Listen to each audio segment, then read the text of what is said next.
बुलढाणा जिल्हा सामान्य रुग्णालयातील खरेदी प्रक्रियेत कथित आर्थिक अनियमितता आणि शासकीय निधीच्या गैरव्यवहाराची चौकशी करून दोषींवर कारवाई करावी या मागणीसाठी चंद्रकांत ज्ञानदेव खरात यांनी 14 ऑगस्टपासून मुंबईतील आझाद मैदानात आमरण उपोषण सुरू केले आहे।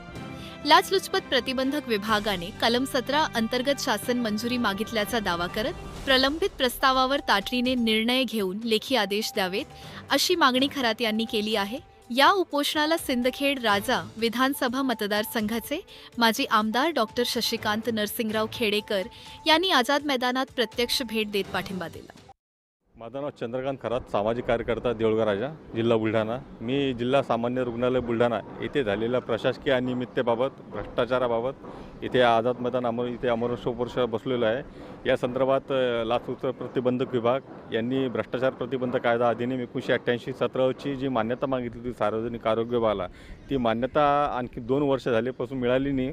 ती मान्यता तात्काळ देण्याकरता इथे आमरण उपोषणाला बसलो आहे। तसेच माझ्या तक्रारीवर राज्यस्तरावर एक चौकशी समितीची स्थापना झाली। त्या चौकशीच्या अहवालाच्या अनुषंगाने 21 अधिकारी याच्या जबाबदार आढळले होते। अद्यापही त्यांच्याविरुद्ध कारवाई न झाल्यामुळे मी त्या आमरण उपोषणाला बसलो। कारवाई न झाल्याचं कारण काय असेल? प्रशासकीय उणीवा आणि वरिष्ठ अधिकाऱ्याशी आर्थिक देवाणघेवाण याच्यात जे तत्कालीन उपसंचालक आहे आरोग्य सेवा मंडळ अकोला यांनी प्रचंड प्रमाणात संबंधित अधिकाऱ्याकडून आर्थिक लाभ घेतलेला आहे असं सकृतदर्शनी माझ्या लक्षात येत आहे। कारण की एवढ्या मोठ्या प्रमाणात शासकीय रकमेचा अपार झाला म्हणजे तो दिवाणी संहिता प्रकारामध्ये मोडतो, त्याच्या विरुद्ध FIR दाखल व्हायला पाहिजे होता। तशी कोणती कारवाई न झाल्यामुळे मला इथे बसावं लागलं। किती रकमेचा भ्रष्टाचार? अंदाजे तरी 100 कोटी रुपयाचा अनियमित असेल ऑन पेपर। मी याच्यावर मॅडम 4-5 वर्षापासून ह्या डिपार्टमेंटशी रिलेटेड पाठपुरावा करतोय आणि माझ्याकडे सगळे ऑन पेपर आहे। आणि याच्यामध्ये महत्त्वाचा विषय म्हणजे राज्यस्तरावर म्हणजे मुंबईचे, नागपूरचे असे वेगवेगळ्या विभागाची मदत घेऊन ही चौकशी पूर्ण केली गेली आणि त्या चौकशी अहवालाच्या निष्कर्षामध्ये नोंदवलं गेले की खूप मोठ्या प्रमाणात याच्यात आर्थिक गैरव्यवहार झालेला आहे। कोणी भेट घेतली का आणि भेट घेतली असेल तर काय आश्वासन? मॅडम, त्यांच्याकडून आश्वासन असं दिलं गेलं की आम्ही 15 दिवसात कारवाई करू असं आश्वासित केलं गेलं। परंतु माझं म्हणणं होतं की ज्या विषयाला तुम्ही 4 वर्षापासून न्याय दिला नाही तर 15 दिवसात आता न्याय काय देणार? तर त्या संदर्भात तुम्ही मला 2 महिन्यात कारवाई पूर्ण करा, तसं मला लेखी कळवा असे मी प्रशासनाला सहकार्य पण केलं आणि विनंती केली। याच्यानंतर माझी प्रखर भूमिका असणार, जर इथे मला न्याय मिळाला नाही तर राज्याचे जे आरोग्यमंत्री यांच्या शासकीय निवासस्थान म्हणजे कोल्हापूर इथे यांच्या कार्यालयासमोर अमर उपोषण बसणार। कशाप्रकारे आपण पाठिंबा देणार आणि वाचा कशाप्रकारे? मी डॉक्टर शशिकांत खेडेकर, माजी आमदार सिंदखेडच्या विधानसभा मतदारसंघ, जिल्हा बुलढाणा। माझ्या मतदारसंघातील देऊळगाव येथे राहणारे श्री चंद्रकांत खरात हे न्याय मागणीसाठी या आझाद मैदानावरती 5 दिवसापासून आमरण उपोषणास त्यांनी सुरुवात केलेली आहे।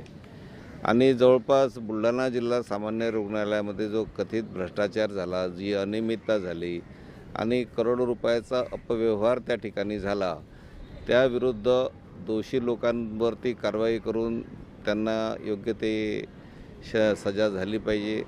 यासाठी खरात साहेब 4 वर्षापासून या गोष्टीचा पाठपुरावा करत आहेत आणि त्यांच्या या पाठपुराव्याला बरंचसं यशसुद्धा आलेलं आहे।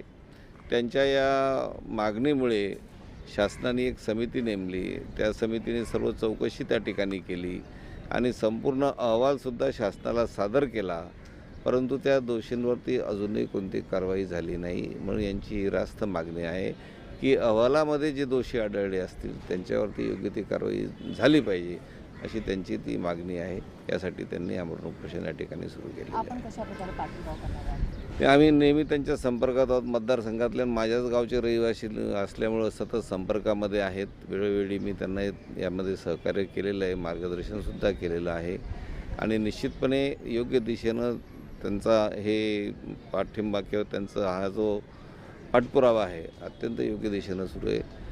सर्व झालेलं आहे, फक्त दोषींवरती कारवाई शासनाकडून होत नाही आहे, म्हणून त्यांनी या ठिकाणी आमरण उपोषणाला सुरुवात केलेली आहे।